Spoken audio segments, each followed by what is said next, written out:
Remplissez votre tasse, installez-vous confortablement, c'est le moment de votre rubrique bien-être. Hello. J'attendais le petit signe, je savais que t'allais rien faire. Alors bonjour à tous, je suis très heureuse de vous retrouver ce matin. Je dois vous avouer que ça fait une semaine là, que j'attends, mais quand est-ce qu'on reprend hein? Non mais c'est vrai, la rentrée des classes c'était la semaine dernière. Hein. Oui mais... Ouais, mais non en fait c'est ça, tu voulais pas te lever, non mais j'ai bien compris. Alors bon, je vais respecter la tradition, puis je vais vous présenter mes bons vœux pour cette nouvelle année. Donc je vous souhaite une belle et lumineuse année 2018, que tous vos projets, vos envies et surtout vos rêves se réalisent. Oui. Merci. Et puis, c'est vrai que ça peut paraître un petit peu désuet, voire inutile de se souhaiter des vœux comme ça, mais en fin de compte, on se rend compte que c'est quand même plutôt sympa. Qu'on se dit des choses, de jolies choses pour l'année qui vient. Ça peut ouvrir plein de perspectives. Et puis c'est aussi une petite preuve d'attention. Mais on est le 15 janvier, donc c'est vrai qu'on rencontre des gens. Nous, on s'était déjà souhaité les vœux oui.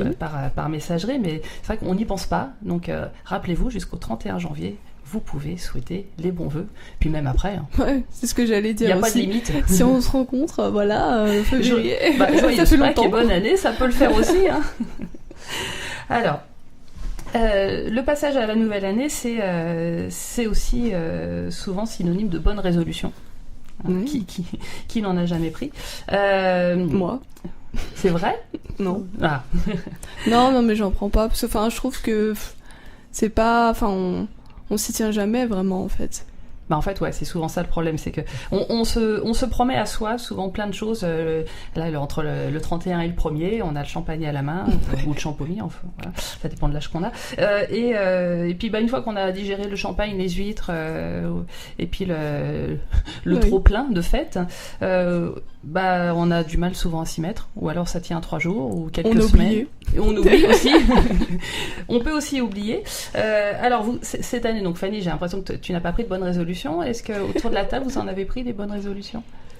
Moi, en ce qui me concerne pas spécialement, je m'oblige tous les jours déjà, donc j'ai des résolutions tous les jours. Et c'est vrai qu'une nouvelle année, quelque part dans la tête, sans le dire, on a des résolutions non dites, mais c'est pas dit. Mais on a toujours des résolutions dans la tête. Voilà. Puis de toute façon, une nouvelle année marque un temps dans le calendrier et on est obligé quelque part d'y penser en se disant, en tout cas, au moins, à minima, on a une année de plus. Donc, qu'est-ce qui s'est passé et comment ça va se passer la nouvelle année, voilà. Ouais, complètement. C'est vrai que nouvelle année, nouveau départ, ça sonne comme un renouveau. Et de la même façon que le matin, on peut se conditionner positivement pour notre journée, c'est en début d'année souvent qu'on peut aussi jouer à des projections positives pour toute l'année à venir. Et vous, Maëva ? Eh bien non, moi j'évite d'en prendre parce qu'effectivement je les tiens jamais et je trouve que c'est un peu désolant quand on se rend compte que finalement on n'a pas tenu ce qu'on avait décidé. Donc je décide rien comme ça, moi je suis pas déçue de moi-même. C'est faut pas être déçu. Ouais, non, mais c'est complètement ça en fait. Alors moi j'ai mis des années à comprendre ça. Hein, alors c'est en fait, pour certains, ces résolutions vont être un véritable moteur. C'est un engagement qu'ils vont prendre avec eux-mêmes. Mais pour beaucoup, ces résolutions, comme je vous le disais tout à l'heure, elles tiennent quelques jours, quelques semaines, et puis après, pouf. Et aussi, comme on vient de le dire, souvent on les oublie. Alors, est-ce que vous savez pourquoi ça tient pas longtemps ? Non. Parce que la vie fait que les choses vont vite et qu'on passe vite à autre chose et le quotidien déjà prend beaucoup de temps. Je pense qu'il y a peut-être ça. Hein. Surtout comme on a souvent parlé, les personnes ont souvent besoin qu'on les pousse aussi. Ouais, il y a de ça aussi, ouais. C'est en fait... Donc ces bonnes résolutions, déjà rien que le terme, il peut être chargé du poids de toutes ces années où on les a pas tenues. Donc ça peut être assez lourd. Moi je le perçois comme une contrainte parce qu'il y a des il faut, je dois. On s'oblige, mais au début, ce qui peut être moteur peut devenir, au bout d'un certain temps, une forme de contrainte, donc voire de torture. Et ces injonctions, elles pèsent, et on a déjà tellement d'obligations à remplir dans notre vie, de choses à faire. Si on s'en rajoute une louche, forcément, c'est pas hyper agréable, et ça donne du coup moins envie. Enfin, je pense que la nouvelle année, c'est quand même un marqueur, comme je disais dans le calendrier. Et même si on n'y pense pas, et même si on ne prend pas de résolution, quelque part, ça nous traverse l'esprit. Mais tiens, je passe une nouvelle année, j'ai fait quoi, en fait, l'année d'avant? Quelque part. Complètement. On se dit, tiens, je vais peut-être faire quand même quelque chose sans se le dire, mais non, j'ai pas fait grand-chose cette année. On se donne des objectifs. Oui. Ouais. Mais en soi, enfin, je sais pas si c'est un rapport avec les bonnes résolutions du coup, mais inconsciemment, on se donne des objectifs. Alors, tout à fait. Bon, en fait, moi, c'est là-dessus que j'allais rebondir. C'est en fait ce terme résolution, moi, vu qu'il me dérange et on est quand même beaucoup. J'ai creusé un petit peu le sujet. Il y a eu pas mal d'études qui ont été faites sur ce sujet-là. Donc, comme quoi, c'est un sujet de société, mine de rien. En fait, on peut plutôt parler d'objectifs ou de cap. On se donne, on peut effectivement faire le bilan de l'année passée, se demander comment est-ce que j'ai envie de vivre l'année qui vient, qu'est-ce que je peux en faire, et de là, il y a des choses qui peuvent émerger. Mais pour que ça fonctionne, l'idéal, c'est de prendre déjà objectif par objectif. Que si on est dans du trop vague, du trop large, c'est soit on fera rien. Effectivement, le quotidien va nous happer et puis notre vie va rester comme elle est pas forcément pas bien, hein, mais tout l'élan qu'on avait cette nuit du 31 ou dans les premiers jours de janvier, on peut le perdre. Donc en fait, la meilleure des choses à faire, c'est de prendre, pour commencer, un seul objectif. Et on pourra en prendre d'autres dans l'année, parce qu'en fait, ce renouveau, il peut être à différents moments de l'année. Et on peut se demander de quoi on a le plus envie pour 2018. Alors, ce qui revient fréquemment la nuit du 31 au 1er, c'est je vais perdre du poids, je vais me mettre au sport, je vais gagner plus d'argent cette année. Bon, on est dans des choses assez larges, mais voilà, c'est pas dénué de sens pour autant. Mais ce qui est surtout important, c'est de rêver, de se visualiser une fois qu'on aura atteint notre objectif. Par exemple, si on reste sur le poids, c'est qu'est-ce que cette perte de poids va nous permettre de faire ? Ouais. Parce que, ok, super, on s'est tous dit à un moment donné, allez, je perds 3 kilos, je perds 5 kilos, mais ok, mais pourquoi ?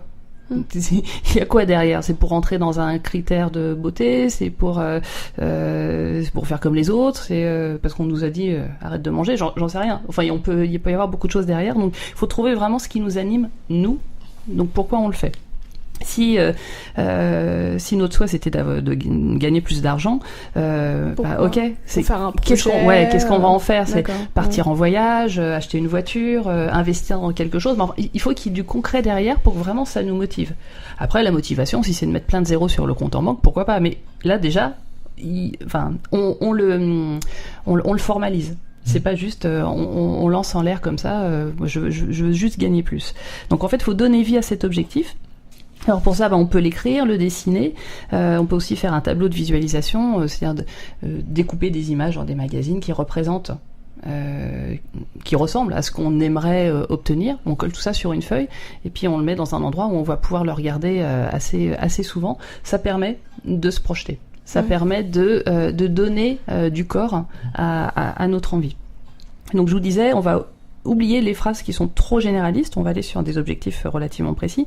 Donc, parce que souvent on se dit, donc par rapport au poids, c'est pour être en bonne santé. Ouais, ok, c'est bien.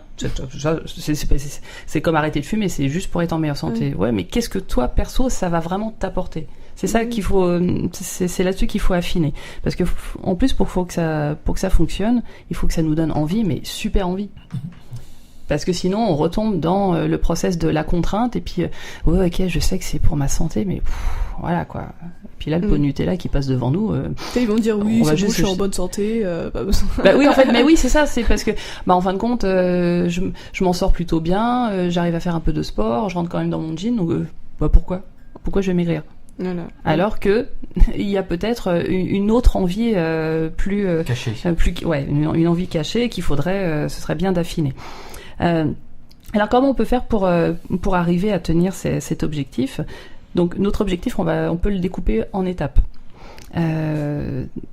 Si on parle du poids, par exemple, on peut peut-être tout simplement commencer par se mettre à manger plus sainement au début. On va surtout juste après les fêtes, on va peut-être pas se faire trop violence. Et puis ça va peut-être nous donner aussi envie de bouger un peu plus. Ouais. Et à un moment donné, peut-être de se mettre au sport. Hein, on y va tranquille. On se met pas un objectif où on va à l'échec assuré, c'est-à-dire, allez, demain, je mange, je vais dire une bêtise, mais 800 calories par jour. Je vais à la salle de sport tous les 2 jours. Et voilà, ça tient 15 jours. Parce qu'une fois qu'on va être bien crevé et affamé, c'est bon. Pour le coup, on n'avance plus. Oui, c'est comme aussi faut se donner des objectifs raisonnables. Par exemple, faut pas se dire, oui, je vais perdre 6 kilos en un mois, ou je sais pas. Enfin, après, je sais pas ce qui est raisonnable ou pas, hein, je dis ça, mais complètement. Voilà. Il faut que ce soit, que cet objectif soit raisonnable pour soi, et qu'on puisse le tenir sur la longueur. Perdre 6 kilos sur le mois, oui, on peut le faire, mais qu'est-ce qu'on va perdre ? On va perdre du muscle, on va perdre de l'eau, et dès qu'on va remanger, on va tout reprendre. Donc l'idée, c'est de tenir sur la longueur, pas après pas, marche après marche, et du coup, la montagne, non seulement on va pouvoir la gravir, mais ça va se faire plus facilement que si on l'attaque en courant, sans matériel, et on va s'essouffler forcément en plein milieu. Ce qui est intéressant, c'est de pouvoir aussi mesurer nos avancées. Donc on peut tenir un petit journal, que ce soit sur un cahier, sur l'ordi, il y a plein d'applications qui peuvent servir à ça maintenant. Donc quel que soit l'objectif, de mesurer l'avancée, c'est comme ça aussi qu'on valide qu'on est sur le bon chemin pour soi, et que pas après pas, on s'en rapproche. Et à chaque nouvelle étape que l'on franchit, on peut s'offrir une récompense, quel que soit le domaine en fait. Donc si on est toujours dans notre histoire de perte de poids, on peut s'offrir une friandise light, qui rentrera dans notre régime, ou quelque chose de raisonnable qui on peut se permettre des écarts. À partir du moment où il y a du plaisir, donc on peut valider notre avancée comme ça. Ou alors un soin chez l'esthéticienne, un massage, je ne sais pas, mais quelque chose qui va vraiment nous faire plaisir à nous. Et gloire à moi, j'ai franchi ma première étape. Je sais pas, je vais dire une bêtise, mais si on s'était dit d'ici un mois et demi, j'ai perdu 2 kilos et je me suis remis au sport, on valide que on a réussi. Ça peut être de toute façon. Notre entourage va pas forcément nous le dire, donc autant se congratuler soi-même. On n'est jamais mieux servi que par soi-même. Ce qui est important aussi, c'est de planifier les actions. Parce qu'il faut plusieurs semaines pour qu'une nouvelle habitude s'installe. Communément, on parle de 3 semaines, mais pour certains, ce sera plus longtemps. Donc, parce que sinon, notre quotidien, lui, il est là. Parce que ce quotidien, il s'est aussi installé au fur et à mesure. Donc, ce sont des habitudes. Donc là, en fait, ce sont de nouvelles habitudes que l'on va essayer d'installer. Donc, si on reste toujours dans le domaine de l'alimentation, c'est prévoir les courses et les repas à l'avance pour pas être tenté et craquer sur n'importe quoi. Si c'est quelqu'un qui souhaite arrêter de fumer, tous les moments où il y avait la cigarette dans sa journée, qu'il trouve autre chose à faire. Donc peut-être au début le mettre sur son agenda. Enfin, ça paraît tout bête, mais occuper le temps autrement, où il consacrait ces 5 minutes-là sur son balcon avec sa cigarette. Donc c'est changer nos routines, et donc peut-être y aller en douceur, mais en tout cas essayer de s'y tenir. Donc peut-être les écrire, tout simplement. En tout cas, d'y penser à l'avance. Ce qui est important, c'est aussi de se faire encourager. Donc ça, c'est pas toujours le plus simple. Donc, et des fois, d'être avec une personne aussi. Ouais, tout à fait. Parce que on peut penser à l'entourage en premier lieu, mais l'entourage, des fois, ils sont sympas, mais ça met un poids, une pression supplémentaire. Donc, trouver quelqu'un qui a un objectif proche. Donc sur Facebook, sur des groupes de discussion en lien avec ce sur quoi on veut travailler. Alors ça, on en trouve partout. En fait, c'est une forme de coaching. C'est allez, on se serre les coudes, on avance les uns avec les autres. Comme ça, quand il y en a un qui flanche, le groupe vient soutenir, ou la personne, si il y en a qu'une seule. Mais c'est comme ça, c'est quand même plus facile. Et puis on peut discuter avec quelqu'un qui va nous comprendre sur l'instant. Oui, puis qui va partager ses astuces aussi. Complètement, parce que c'est en fonction de là où elle en est, cette personne, le mur dans lequel on est en train de tomber, elle a peut-être déjà dépassé ce mur-là, et elle pourra nous donner ses astuces. Et puis c'est surtout, on se sent moins seul, et c'est quand ça ne se passe pas comme on le prévoit. Plutôt que de culpabiliser, là on a quelqu'un qui a le même niveau de compréhension que nous de notre objectif. Et puis, ce qui est très très très important, surtout, c'est ne culpabilisez pas si à un moment donné, vous flanchez. Parce que de toute façon, ça sert à rien. C'est fait. Bah oui, c'est fait. Donc voilà, hein, se juger, à part se faire du mal, ça va rien changer au schmilblick. Donc comme tu dis, Fanny, bah ouais, c'est fait. Donc si on a craqué sur, je vais revenir sur le Nutella. Hein, pourtant j'en mange pas, mais bon voilà. Je sais pas pourquoi j'y pense là. Qui a pensé Nutella ce matin? Donc voilà, c'est si on a craqué, bah autant l'assumer. Hein, on refera pas. Hein. Elle était bonne cette cuillère. Profite bien, parce que tu vas pas en manger avant 6 mois, mais donc faut l'accueillir notre craquage et puis observer ce qui s'est passé. Comment ça s'est joué cette affaire? Pourquoi on a craqué? Dans quelle émotion on était? Qu'est-ce qu'on vient de vivre qui a fait que toutes nos bonnes habitudes là qu'on venait de prendre, pourquoi d'un seul coup ça volait en éclats? Peut-être un gros stress, peut-être un chagrin, peut-être tout simplement une énorme envie. Ça peut. Donc c'est intéressant en tout cas de regarder ça de près parce que si on l'accueille, si on le reconnaît, on retombera pas forcément dedans. On pourra déjouer ces pièges-là. Mais on saura que si par exemple on a un moment de stress, on sait qu'il faut faire plutôt autre chose plutôt que prendre du Nutella. Complètement. C'est-à-dire que si ce Nutella ou cette confiture ou ce gâteau, c'était la réponse qu'on avait auparavant justement dans le stress, là on vide ça de nos placards. Voilà. Il y en a plus. Tant pis pour les autres, mais c'est pas grave. Mais c'est et puis oui, trouver autre chose à faire, une respiration, une marche, faire ses carreaux, j'en sais rien, mais n'importe quoi qui nous permettra de décharger cette tension, cette pression et de ne pas se jeter sur n'importe quoi. En fait, il faut reprendre la main sur notre pilote automatique qui, lui, nous amenait avant sur ce type de compensation, par exemple, ou la cigarette pour certains. Voilà, c'est cette fameuse habitude qu'on veut changer. Ça veut dire aussi qu'il faut faire attention aux sur-objectifs, c'est-à-dire on se fixe des objectifs, mais il faut que ça soit atteignable. Parce que sinon, entre guillemets, on redescend un peu plus bas d'où on était. Donc, faut pas se fixer des sur-objectifs. Non. Quand se permettre de rêver, mais que notre si tu peux vraiment rêver, mais par contre tout ce qui va toucher ta personne, c'est oui que cet objectif soit mesurable, soit atteignable, soit je trouve pas le terme, mais quantifiable. Oui, complètement. C'est et qu'à un moment donné, on puisse se rendre compte que ce sera possible ou pas. Si ça ne l'est pas, de se permettre de le modifier aussi et de pas se dire c'est bon, j'ai tout loupé. Non, il y a l'avancée qu'on aura faite, c'est toujours ça de prix.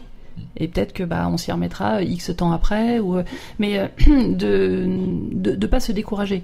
Mais effectivement, si on se met une marche trop haute, ou je viens une grosse bêtise, mais perdre 30 kilos parce qu'on va rentrer dans un 36, déjà notre objectif c'est quoi? Qu'est-ce qu'il y a derrière? C'est à quoi ça nous sert?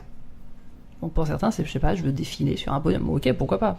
Mais alors, on perd un os et t'y arriveras peut-être. Mais c'est parce que c'est pas donné à tout le monde. Mais il faut vraiment que ce soit en bonne écologie avec soi, avec son entourage, avec sa vie, tout simplement. Puis, je veux dire, allez, vous parlez d'un exemple 30 kilos, c'est bien.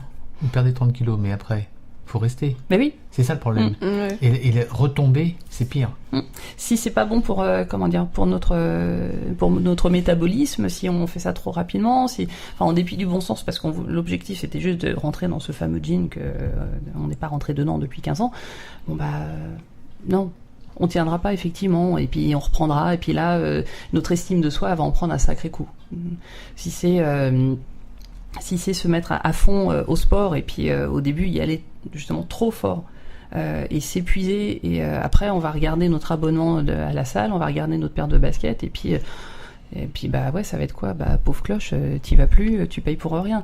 Et puis si je peux me permettre, il y a même des gens qui se blessent en début d'année en allant à la salle, sachant pas du tout comment faire, et puis finalement ils se blessent, ils sont des froissements de muscles, et ils y retournent jamais à cause de ça en plus. Complètement, c'est le trop vite, trop fort, n'importe comment.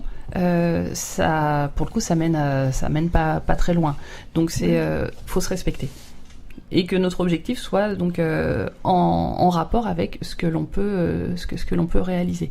Mais quand je dis quand je parle de rêver, c'est de se projeter avec cet objectif atteignable, et de s'imaginer quand on aura juste perdu pour certains peut-être que quelques kilos, ou d'avoir mis en place plus d'activité physique, ou comment je me vois quand j'aurai arrêté de fumer.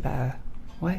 C'est de se voir peut-être en meilleure santé, libéré, de se voir avec une belle peau. C'est tout ça qui va nous aider à avoir envie d'y aller. C'est donc surtout par rapport donc à nos rechutes. Ok, on a chuté, on se relève. Vous avez pas on n'a pas appris à marcher en une fois. On en a pris des gadins, on a sûrement eu des bleus. Après, quand on a commencé à courir, on a eu des croûtes sur les genoux, mais on a recommencé. Ce qui fait que maintenant, pour la plupart, on se déplace de façon autonome. Donc c'est ce processus, c'est le même. Donc on a le droit d'être sympa avec soi, et puis surtout de rester positif. Et puis quand vous dites, on n'y arrive pas, on essaie de rebondir. Complètement. Puis à force de rebondir, ça deviendra aussi une habitude aussi. À force. Oui, c'est-à-dire que là, ça peut nous donner le goût à s'occuper de soi. Prendre ces fameuses 5 minutes par jour, c'est celles qu'on ne trouve jamais, on trouve jamais le temps. Si, en fait, c'est ça. L'objectif de l'année, ça peut être juste ça. Allez, je prends du temps pour moi. Au début, c'est comment je fais ? Donc peut-être mettre dans notre planning une petite fenêtre de ces 5 minutes, où le lundi, j'en sais rien, je vais dire une grosse bêtise, mais on va faire une respiration. Le mardi, on va faire une petite méditation. Le mercredi, on va marcher. Et parce qu'au fond, on est souvent en train de dire oui, on prend pas, j'ai pas le temps de prendre du temps pour moi. Et c'est souvent parce que par exemple, on est devant la télé, ou sinon on prend du temps pour faire une chose alors que parce qu'on est occupé à faire autre chose en même temps. Par exemple, quand on fait, je sais pas, du repassage, par exemple. Et comme tu es aussi sur ton téléphone, tu fais ça, tu fais hop, repassage, tu repasses, après tu passes à ton téléphone, tu repasses, et du coup, le repassage, il dure plus de 2 heures, alors que normalement, ça ne durerait pas autant de temps. Oui, on prend du temps à faire des choses. Maintenant, on est de plus en plus sur nos téléphones, alors on prend encore plus de temps pour faire quelque chose. On est sursollicité, donc de plus en plus, on peut avoir du mal à se consacrer à une seule tâche. En tout cas, les plus jeunes, on se rend compte que ça devient problématique. Ils zappent sur énormément de choses. Ils sont connectés. Oui, ils sont ultra connectés, mais tellement connectés qu'au final, ils sont connectés à rien du tout. Ouais, parce que même moi, je me dis, sur mon ordinateur, je me dis, tiens, je vais faire ça. Et puis après, hop, je vois une notification, je fais ah oui, c'est vrai, il faut que je réponde à ça. Et après, je sais plus ce que je devais faire. Voilà, c'est fini. On est de plus en plus amené à zapper. Et effectivement, c'est compliqué de tenir un objectif avec ça. Donc, se poser pour définir de quoi on a envie, à quoi on voudrait que notre année ressemble, c'est aussi se poser avec soi. Donc peut-être que ça prendra tout le mois de janvier de trouver vraiment ce qui va nous animer sur 2018, mais prenez vraiment ce temps-là, ces 5 minutes par-ci, un quart d'heure par-là, mais que vous, avec vous-même, pour de quoi j'ai envie. Qu'est-ce qui m'anime ? Qu'est-ce que au plus profond de moi, entre ces tablettes, ces téléphones, la musique, le jeu, le machin, de quoi j'ai envie. Et on peut avoir des jolies surprises. Donc vraiment, je vous encourage à vous consacrer ces petits moments. Et puis surtout, si vous avez déjà posé de belles intentions pour cette année, continuez à affiner vos projections pour que ce soit encore plus beau, encore plus chouette, et que ça vous donne encore plus envie. Et si c'était pas fait, réécoutez le podcast, et puis reprenez pas à pas tout ce qu'on a dit ce matin, et ça peut vous donner des idées, ça peut vous donner envie. Et si c'est pas là pour le mois de janvier, de toute façon, votre nouvelle année peut commencer n'importe quand. Oui. Ce sera pour les 365 prochains jours, donc on s'en fout de quand est-ce que ça commence. Et on trouvera dans toutes les religions ou toutes les croyances une nouvelle année qui commence à un autre moment. Donc on n'est pas obligé de se fixer au 1er janvier. Non mais c'est vrai. Et puis surtout, voilà, demandez-vous à quoi je voudrais que ma vie ressemble. Qu'est-ce que je peux faire pour réaliser cet objectif ? Ça, c'est les questions clés qu'on n'est pas forcément habitué à se poser comme ça. Et puis après, écrivez, créez-la cette nouvelle année, et puis peut-être cette nouvelle vie.